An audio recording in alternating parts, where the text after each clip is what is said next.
European Conference of the Future Internet. I'm here in the exhibition at the FIcontent2 stand, and I have here with me Philip Suselek. Hello. Hello. Philip. Nice to meet you. Philip, what will you show us here? What is this demo about? So FIcontent addresses the content, media, creativity side. It's one of 5 use case projects in the FI-PPP. And we have mainly 3 areas that we're addressing: socially connected TV, smart city enablers, and then pervasive gaming. And what we're showing here is one of the demos that we're doing in the pervasive gaming. The idea here is that we don't want to support kids sitting in their basement with Coke and pizza, but getting people out in the real world.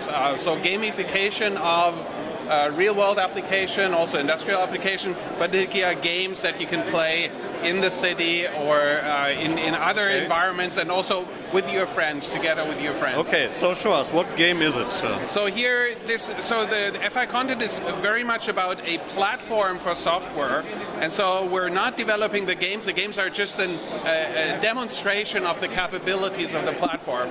And so a lot of things are focused on augmented reality. So in this case, we have a tablet that takes a video of the scene here in the background. And then we add virtual content, gaming content to it.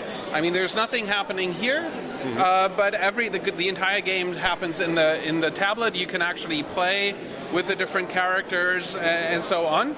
And the key part here is, and that's one of the advanced features that we provide, is that we capture the illumination in the real environment.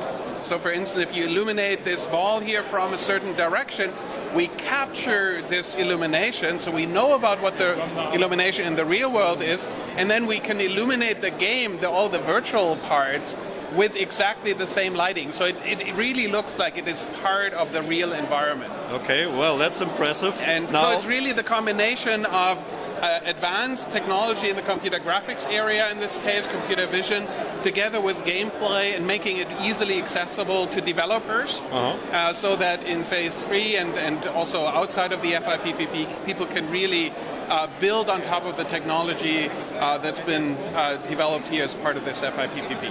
That's great. Now, final question, what enablers do you use? So how is that different from just any game development in the normal world? How will that make a difference, and what are you using? So I think there's a difference. So there's game engines. These are typically monolithic collections of. It's essentially one large tool for developing typically a certain type of game. So here we do things very differently. Here we have a modular approach where we provide individual modules that you can choose to include or not include. Also, it's not limited to games.